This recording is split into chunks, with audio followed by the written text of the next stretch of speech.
Magandang madaling araw po sa inyo lahat. At nasa pangilan na to na character sa Old Testament. At ang tinitingnan po natin ay isa sa mga controversial characters ng Old Testament. Pero bago po yon, kapag pinaparangalan po ang isang tao na sa palagay natin ay hindi deserving, negative ang reaction natin. Di po ba? Hindi tayo masaya dun sa pangyayaring yun. Halimbawa, mas mataas yung grade niya, pero wala naman siyang contribution o ambag dun sa PETA nyo. Di ba? Wala, nakimerienda pa siya, hindi man lang nagbayad. Tapos wala siyang ginawang trabaho dun sa performance task nyo. Na-promote siya, puro chismis lang naman yung ginagawa niya. And nagpapagawa lang siya ng trabaho dun sa iba. Pero ang pinapalabas niya, siya yung may gawa nun. Di ba? Pag nanalo ka sa laro, pag nananalo ka sa laro, galing na galing ka sa sarili mo. Pero kapag natatalo ka, dinadaya ka. Di ba? Hindi nakabase sa galing mo. Unfair na agad para sa'yo. Sasabihin mo, dinaya ka o kaya kasalanan ng referee o kaya kasalanan ng internet. Di ba? Paano pa kaya kapag ang isang napakababang antas ng buhay ay pinarangalan ng Diyos sa isang kalagayan na hindi niya deserve? Paano pa kaya yun? Yung isang hindi lang mahirap ha, kundi masama. Yung isang napakasamang tao, ilalagay niya sa isang napakabuting kalagayan. From prostitute to a princess. Diba? Yung ibang mga babae, tataas ang kilay sa ganyan eh. Anong karapatan niya maging prinsesa? Prostitute siya, napakababang antas na buhay niyan. Pero alam niyo po mga kapatid, dahil sa biyaya ng Diyos, ang lahat ng sumampalataya sa Kanya ay nailagay sa kalagayang hindi karapat-dapat. Dahil lang po yan sa biyaya ng Diyos. Ang lahat ng mga nananampalataya sa Kanya ay nasa kalagayang hindi karapat-dapat. Dahil sa biyaya ng Diyos, kaya niya pong tubusin kahit ang isang napakapangit na buhay. Kaya niyang pagandahin yung isang napakapangit na buhay. Ganyan po kamakapangyarihan ang biyaya ng Diyos. At sa umagang ito, makikita po natin yan dito sa buhay ng karakter na tinitingnan natin, si Rahab. Titingnan po natin yung kanyang lost life, yung buhay niya nang siya ay malayo sa Diyos. Titingnan din natin yung kanyang pagkalaya, her liberation. At panghuli, titingnan natin yung kanyang legacy. Unahin po natin yung lost life niya. Ano ba yung buhay niya nung siya ay napakasamang tao pa, napakasamang babae? Una, siya po ay isang Kanaanita or Canaanite.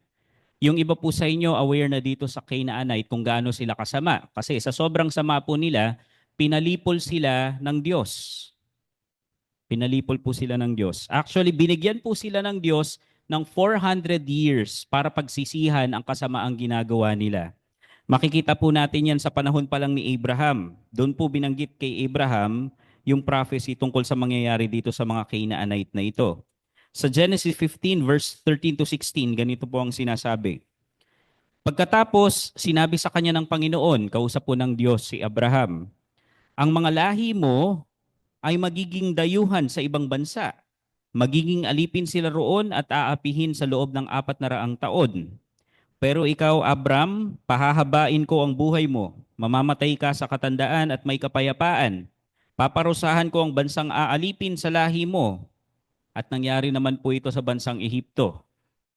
Lilipas muna ang 4 na lahi bago makabalik dito ang mga lahi mo. Dahil hindi pa umaabot sa sukdulan ang pagkakasala ng mga Amoreo para parusahan sila at paalisin sa lupaing ito. Yung lupaing kinalalagyan po ni Abraham nung time na yun ay ang Canaan. And 400 years po ang ibinigay na taning sa kanila para sila ay magsisi.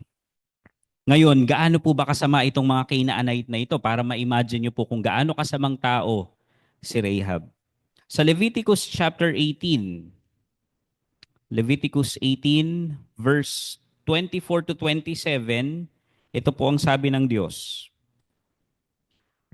Huwag ninyong dumihan ng inyong sarili sa pamamagitan ng paggawa ng ganitong mga gawain. Ano yung mga gawain na yon? Kung titingnan po natin yung earlier verses, makikita niyo po doon yung mga ipinagbawal ng Diyos na hindi nila dapat gawin. Andyan po ang incest.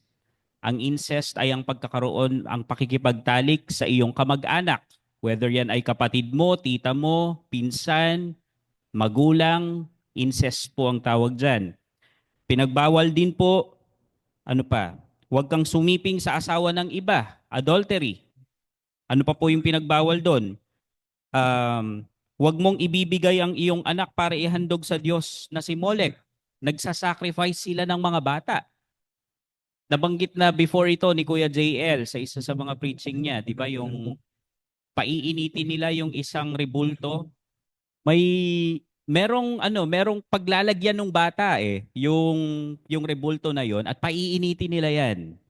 At doon nila ilalagay yung bata. At gaya ng sinabi ni Kuya JL, merong mga umaawit pa nga doon sa time na yan para matabunan niya yung sigaw ng bata habang sinusunog. No, ganyan po kasama itong mga Canaanite na to. Ano pa? Huwag kang sumiping sa kapwa mo lalaki o kapwa mo babae. Ang homosexuality ay rampant sa Canaan nung time na yon. Ano pa? Huwag kang sumiping sa hayop. Bestiality. Kala ko nga nung bata ako hindi ito nangyayari Pero nangyayari po ito. Ang bestiality, yung pakikipagtalik ng tao sa hayop, nangyayari po yan.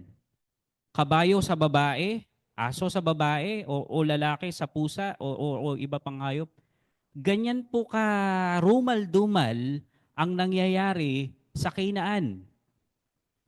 Ganyan katindi yung kultura nila. Kaya ano po ang sabi ng Diyos? Huwag ninyong dumihan ng inyong sarili sa pamamagitan ng paggawa ng ganitong mga gawain dahil ito ang nagparumi sa mga taong pinaalis ko sa lupaing ibinigay ko sa inyo. At kahit ang lupain ay nadungisan dahil sa ginawa nilang iyon, pinadalhan ko ng mga salot ang lupaing iyon para sila'y magsialis doon. Pero kayo mga taga-Israel at mga dayuhang naninirahan kasama ninyo, huwag ninyong gawin ang karumal-dumal na gawaing iyon, kundi sundin ninyo ang tuntunin at mga kautusan ko. Sapagkat kung dudungisan din ninyo ang lupaing iyon sa pamamagitan ng paggawa ng mga gawaing iyon, paaalisin ko rin kayo sa lupaing iyon katulad ng mga taong unang tumira roon. O, yan po ang warning ng Diyos sa mga Israelita. Napakasama nitong paaalisin nila na grupo. Ganyan po kasama yan. Yung iba, magre-react sila. Bakit naman pati mga bata? Bakit pati mga babae pinapapatay ng Diyos? 4 generations na po ang lumipas. 400 years po ang lumipas dyan at hindi pa rin napuputol yung practice nila. Halimbawa, nung pag-aalay ng bata. Ano pong ibig sabihin nun? Yung mga sumunod na adults, patuloy nilang ginagawa yun. Yung mga adults na yun, dumaan din sa pagkabata at nakita nilang sinusunog yung mga batang yun. Tinigil ba nila yung practice? Hindi. At ganyan din po ang mangyayari dun sa ibang mga bata pang lalaki. At pag nagkaroon sila ng sama ng loob sa mga Israelita, hindi pa rin po sila tatalikod dun sa mga kasalanan ginagawa nila. Kaya ang gagawin ng Diyos para linisin sila ay lipulin ang mga Canaanites. So sana nakikita niyo po kung gaano kasama itong kulturang kinalalagyan ni Rahab. At ano po ang trabaho niya? Ang dami pong pinagbawal na sexual immorality dun sa Leviticus chapter 18. Anong trabaho ni Rahab? Siya po ay isang prostitute. Hindi ko na po siguro kailangang ipaliwanag sa inyo kung ano ang isang prostitute. Sa sobrang sama nito, at kasi si Rahab po, makikita nyo mamaya, connected siya. Connected po si Rahab kay Haring David. At para ma-preserve nila itong bagay na ito, itong purity ni David, may mga historian sa Israel na ang pinaliwanag nila tungkol kay Rahab ay hindi naman talaga siya nagtrabaho sa prostitute, kundi siya yung parang mamasang manager ng mga prostitute at nagmamanage nung inn nung lugar kung saan gagawin yung mga immorality na yon. So, ganyan nila, parang nililinis nila yung pangalan ni Rahab. Pero hindi po yan ginagawa ng scriptures. Hindi sinusugarcoat ng scriptures kung sino ba talaga si Rahab. And kahit sa time natin, hindi nga po in-erase yung fact na si Rahab ay prostitute. Aware pa rin tayo hanggang ngayon na naging trabaho yan ni Rahab. So hindi po nawawala yung past na yan. Pero hindi na natili sa past na yan si Rahab, pati yung buhay niya. So, namuhay po si Rahab sa isang masamang kultura. Hindi po siya kasama sa bayang pinili ng Diyos and siya mismo personally gumagawa ng mga imoralidad. So makasalanan din si Rahab. And ano po ang magiging reaction nyo kung darating ang time at magkakaroon ang SRGC ng member na prostitute? Tatanggapin nyo po ba ito? At paano kung darating yung time na si Cairo ay magiging elder at ang mapapangasawa niya ay isang prostitute? Ano po ang magiging reaction nyo doon? Sasabihin nyo ba hindi siya karapat dapat maglingkod dahil prostitute siya? Hindi siya dapat bigyan ng ministry dahil siya ay isang prostitute? Nung minsan napakasama ng tingin natin sa iba at hindi natin nakikita kung saan tayo nanggaling na mga tinubos ng Panginoon. Kinakanta natin minsan yung Amazing Grace, pero hindi nagsisink in sa atin yung sinabi doon sa lyrics ni anong pangalan ng author? John Newton. Hindi nagsisink in sa atin yung sinabi niya na Amazing Grace, how sweet the sound that saved a wretch like me. Yung wretch po doon, hindi yun simpleng makasalanan, kundi karumal-dumal na makasalanan. Yan po ang wretch. At ganyan ba natin tinitingnan yung sarili natin pag kinakanta natin ang Amazing Grace? Baka pag kinakanta natin yun, sinasabi natin, that saved a wretch like him. Hindi like me. Ang tingin natin yung iba yung mas marumi kesa sa atin. Pero dun po tayo galing sa isang maruming kalagayan.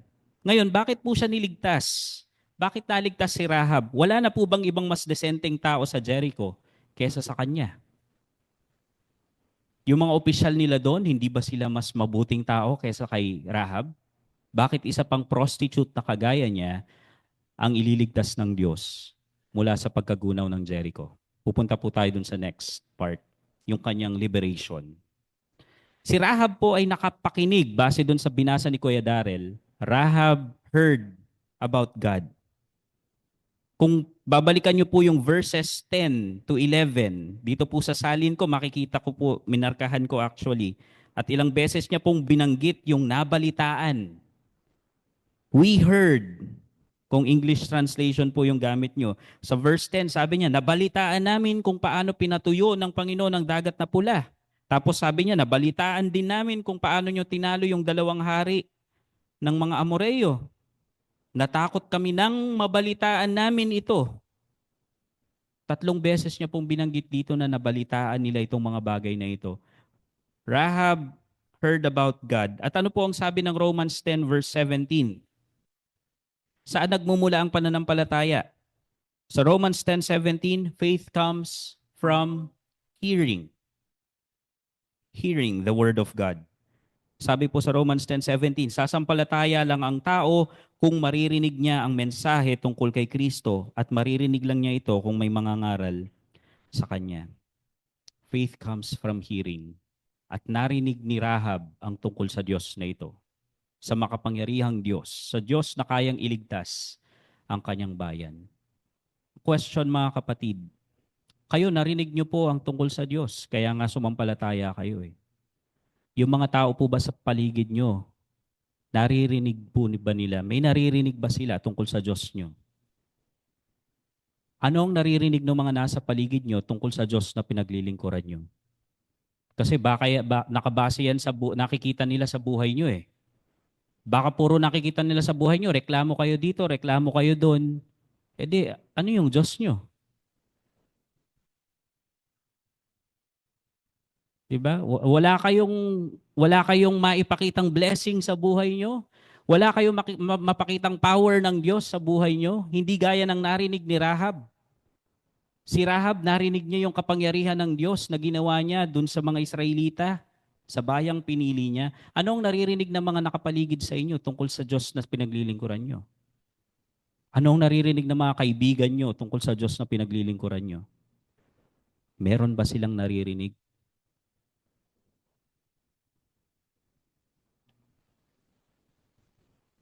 Do people hear about your God? Kahit na lang po dun sa social media nyo, may nababalitaan ba sila tungkol sa Diyos nyo? O tungkol pa rin sa mga reklamo nyo sa init ng panahon? Ba, anong nakikita nila sa Diyos nyo? Ikala, sorry, so yan po yung una, she heard about God. Ikalawa, sa liberation ni Rahab, she believed in God. Pansinin niyo po ito, hindi lang po siya ang nakarinig tungkol dun sa Diyos na yon. Lahat sila sa Jericho.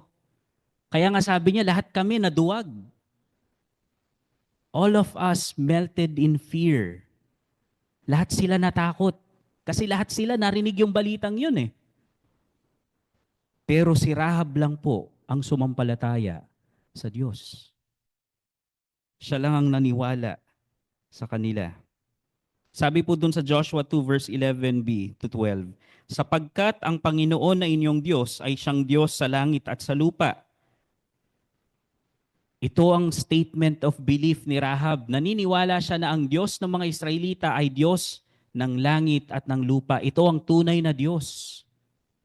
Hindi na po ito yung narinig niya. Ito na yung conclusion niya. Ito na yung expression ng belief ni Rahab. Ang Panginoon na inyong Diyos ay siyang Diyos sa langit at sa lupa. Kaya nga dun sa verse 12, sa next verse, kaya ngayon ipangako nyo sa pangalan ng Panginoon, no, tumatawag na siya ngayon, ginagamit niya na ang pangalan ng Panginoon para maligtas siya. Ipangako nyo sa akin na maliligtas kami sa pangalan ng Panginoon. Diyan po ang sinasabi niya dun sa mga espiya. And babalik po tayo ulit dun sa Romans chapter 10. Ano po ang anong sabi ni Pablo tungkol dito? Sa Romans 10 verse 13 to 14, ang sabi po, sapagkat sinasabi sa kasulatan, maliligtas ang lahat ng tumatawag sa Panginoon. Everyone who calls on the name of the Lord will be saved. Pero paano sila tatawag kung hindi naman sila sumasampalataya sa Kanya? So bakit po tumawag si Rahab sa pangalan ng Panginoon? Bakit pinanghawakan niya ang pangalan ng Panginoon at yun ang ginamit niya na pagsusumpaan ng dalawang espiya? Kasi naniniwala na siya dun sa Diyos na yun. Nananampalataya siya sa Diyos na yun. Rahab believed and called on the name of the Lord. Kung kayo po ay sumampalataya na sa Panginoon, kagaya ni Rahab, you're free. Niliberate niya na kayo kung saang Jericho man yan ang buhay niyo. Pero kung hindi pa po kayo sumasampalataya sa Panginoon, hindi pa po kayo malaya. Ang sabi po ni John, sa John 3 verse 18, ang sumasampalataya sa Kanya ay hindi hahatulan ng kaparusahan, ngunit ang hindi sumasampalataya ay hinatulan na dahil hindi siya sumampalataya sa kaisa-isang anak ng Diyos.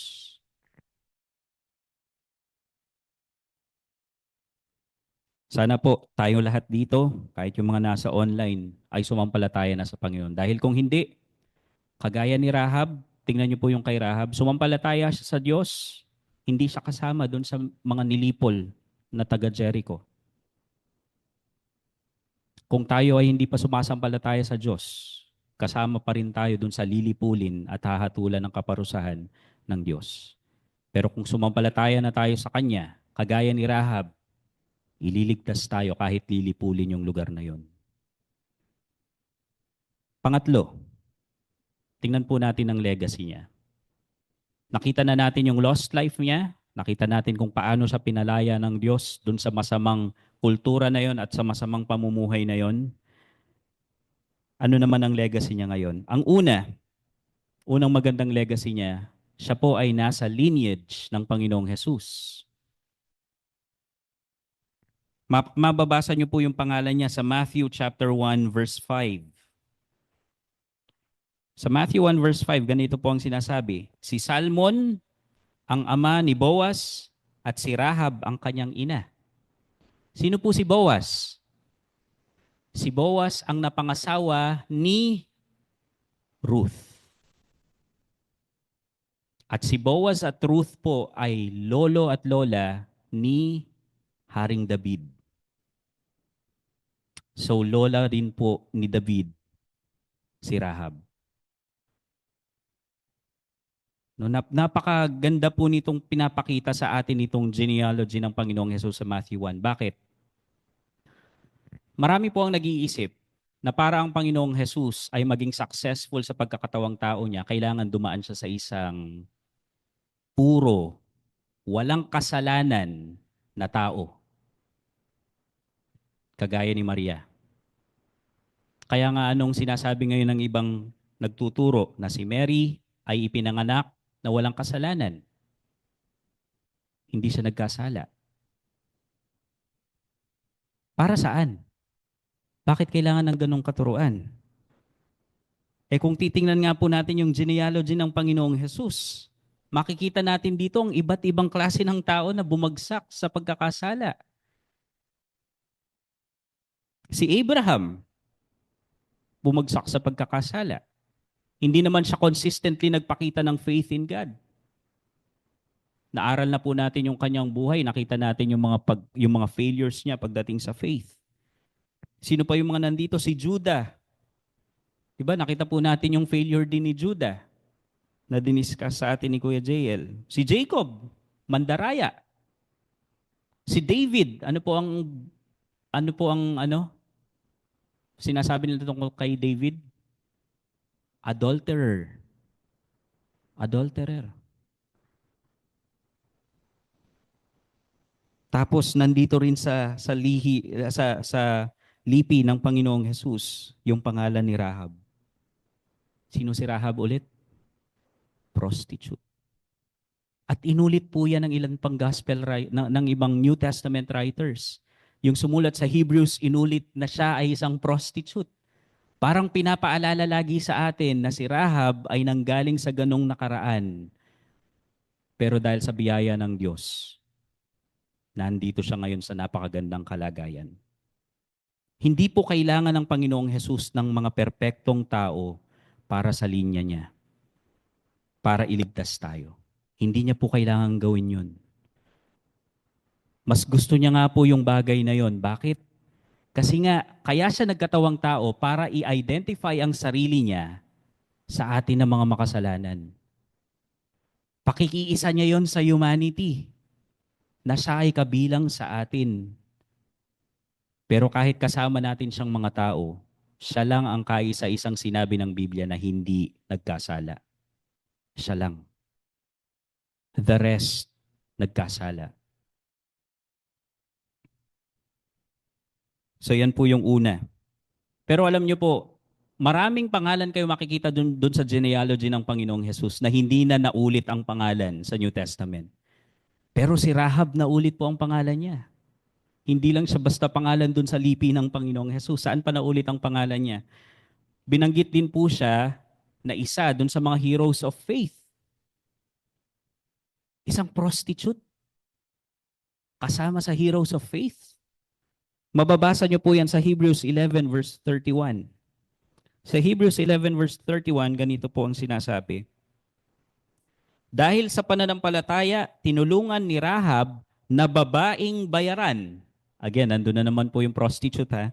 Tinulungan ni Rahab na babaeng bayaran ang mga espiya at hindi siya pinatay kasama ng mga kababayan niyang suwail sa Diyos. Sa ibang translation, she welcomed the spies. No? Paano po ito pagpapakita ng pananampalataya? Kasi pwede siyang patayin ng dalawang spies. Pwedeng isara niyo yung pinto kasi natatakot siya dahil nga alam nila kung ano yung ginawa doon sa ibang mga kalaban ng mga Israelita, di ba? Pwede niyang pagsarahan sila ng pinto o kaya pwedeng isumbong niya na directly doon sa mga sundalo eh. Pero ano po ang ginawa niya doon sa mga spies? Winelcome niya sila in peace. Tapos itinago niya sila, prinotektahan niya sila. Pwede siyang patayin, pero tinanggap niya sila in peace. Pagpapakita po niya yan ng faith Kaya naman isa siya dun sa heroes of faith. Tapos, ikatlo sa legacy niya, siya po ay example ng pananampalatayang may gawa. Kanino po siya ipinantay? Dalawa lang po yung ginamit ni James dyan na example ng pananampalatayang may gawa. Sino yung isang kasama ni Rahab? Si Abraham. The father of faith. Si Abraham. Kasama siya inilinya siya ni James dun sa mga makikitaan ng halimbawa ng gawa. Sa anong paraan niya po ito ginawa? Sabi po ni Santiago sa James 2 verse 25, ganoon din si Rahab, ang babaeng bayaran. Kahit si Santiago, inulit niya na naman yung prostitute. Ganoon din si Rahab, ang babaeng bayaran. Itinuring siyang matuwid dahil itinago niya ang mga espiya ng mga Israelita at itinuro ang ibang daan para makatakas sila. So, yung iba, iniisip po tungkol dito sa bagay na ito, yung pagsisinungaling. So okay palang magsinungaling. Akala ko ba ang sabi ng scriptures, detestable sa paningin ng Diyos ang lying tongue. Ba, isa yan sa abominable sins eh. Yung nagsisinungaling na dila. Pero bakit ba parang may license si Rahab na magsinungaling? Ito ba ang nangyari? Consistent ba ang Diyos? Consistent ba ang scriptures na ang pagsisinungaling ay mali? Bakit si Rahab nakalusot? Itong pagsisinungaling ba ni Rahab ay tama? Itong pagsisinungaling ba niya ay kinokomend ng scriptures? Actually, kung aralin po natin, never niyong mababasa na kinomend ang pagsisinungaling ni Rahab. Ang kinokomend po ng scriptures ay hindi yung pagsisinungaling niya, kundi yung pananampalataya niya. Saan niya po pinakita yung pananampalataya niya dito? Pinakita niya po yung pananampalataya niya dyan, una dun sa pagtanggap niya dun sa mga espiya. Kasi kalaban sila eh. Sila yung kalaban ng mga Israelita. Pero tinanggap niya sila. Tapos, liban sa tinanggap niya sila, ni-risk niya yung buhay niya para protektahan itong mga Israelita na to. Hindi nga po good works itong ginawa ni Rahab eh. Alisin niyo po yung Diyos sa picture ng ginawa ni Rahab. Anong ginawa niya? Katrayduran. Nagtraidor siya doon sa Jericho. Ano pong good sa pagiging traidor? Pero pag pinasok mo ang Diyos sa picture, makikita mo na yung loyalty ni Rahab wala na sa Jericho. Nandun na sa Diyos. Nasa Diyos na ng mga Israelita. Nandun na yung faith niya. Ang faith niya, alam niyang ililigtas din siya ng Diyos na ito. Kaya mga kapatid, kung magsisinungaling man kayo, walang part ng Biblia ang magagamit natin para i-justify ang pagsisinungaling na yan. Actually, hindi po kailangan magsinungaling ni Rahab. Hindi natin alam kung anong mangyayari kung sinabi niya yung totoo. Kasi kung papatayin din yung dalawang spies, ano po ang magbabago? Aatakihin pa rin ang Jericho. Matatalo pa rin ang Jericho. Babagsak pa rin ang mga pader ng Jericho kahit mamatay yung dalawang espiya na yon. Pwede rin namang protektahan ng Diyos yung dalawang espiya na yon at si Rahab kung magsasabi siya ng totoo. Kagaya po nung ginawa ng Diyos sa mga kaibigan ni Daniel. Diba? Tinapon sila sa apoy, pero hindi sila namatay. Hindi po kailangan magsinungaling ni Rahab. Walang nagja-justify sa kanyang pagsisinungaling. Hindi po tama yung ginawa niyang pagsisinungaling. Pero tama yung pagpapakita niya ng pananampalataya. Yun ang kinokomend ng scriptures sa atin. Kaya pwede kang magsinungaling tungkol sa pagpunta mo sa church. Sorry, hindi pala pwede. Baka ito yung gagawin mo ha. Yun yung ibig ko sabihin ng pwede. Baka gagawin mo ito, magsisinungaling ka tungkol sa pagpunta mo sa church. Sasabihin mo sa mga magulang mo, may practice po kami ngayon, pero gusto mo lang talagang pumunta sa church. Kasi nga, pinagbabawalan ka ng parents mo. So gagamitin mong dahilan ang performance task nyo. Iko-commend ka lang, hindi dahil sa pagsisinungaling mo, kundi dun sa acts of faith na meron ka. Kung magsisinungaling ka sa pagpunta sa church, estudyante, mga kabataan, Magpapaalam kayo sa magulang nyo, may performance task po kami ngayon eh. Pero gusto mo lang talagang pumunta naman sa church. Tapos pagdating mo dun sa church, sa chapel, nakipagkwentuhan ka lang sa friends mo o kaya nagpunta ka lang kasi gusto mo makita si crush. Nagsinungaling ka na, wala pang acts of faith na ginawa. Walang commendable sa ginawa mo sa lahat ng yon. Hindi commendable yung pagsisinungaling mo, hindi rin commendable yung ginawa mo kahit nagpunta ka na dun sa pagtitipon ng iglesia. Pero halimbawa, ganun pa rin yung senaryo, nagsinungaling ka tungkol sa pagpunta mo sa church. Ginamit mo pa rin yung performance task para magpunta sa church kasi nga pinagbabawalan ka dahil ayaw ng mga magulang mo na umattend ka sa mga ganitong pagtitipon. Pero kaya ka nagpupunta sa iglesia o sa pagtitipon ng iglesia ay dahil meron kang desire to worship God and to know more about God and His Word. Gusto mong makapakinig ng teaching ng scriptures, gusto mong sumamba sa Diyos, kaya gusto mong gawin yun. Again, hindi kinokomment yung pagsisinungaling mo.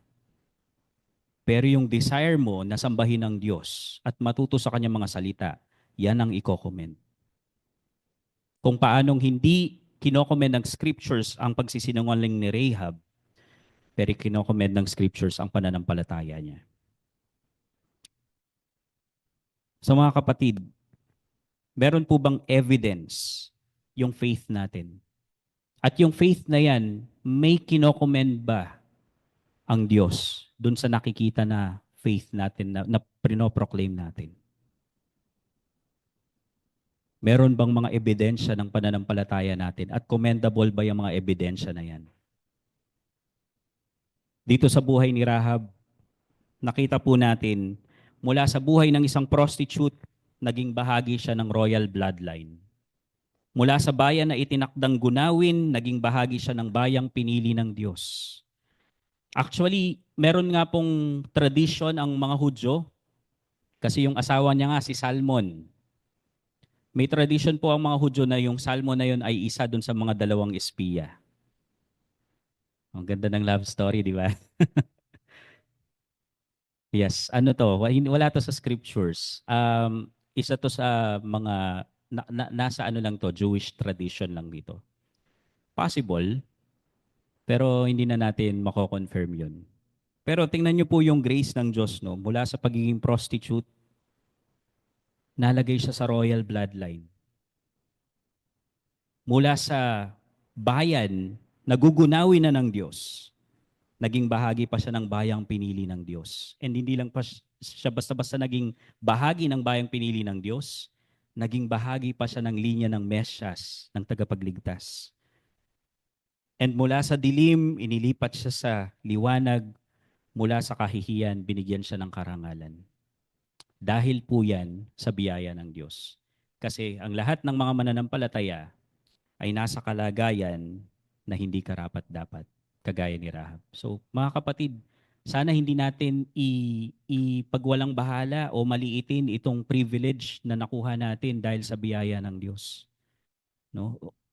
Nung wala tayo sa biyaya ng Diyos, wala po sa atin ang karapat-dapat humarap sa Kanya para sambahin siya. Wala sa atin ang karapat-dapat para matawag ng mga anak niya. Kasi makakaaway niya tayo. Pero dahil sa biyaya ng Diyos, nung sumampalataya tayo sa Panginoong Hesus, binigyan tayo ng karapatan na matawag na mga anak ng Diyos. Binigyan tayo ng karapatan na maglingkod at sumamba sa Kanya. Binigyan tayo ng napakaraming spiritual blessings na makikita natin sa Ephesians chapter 1. Nasa privileged position ka. Huwag maging mababa o maliit ang pagtingin mo sa buhay mo bilang isang mananampalataya. Magandang umaga po sa inyong lahat.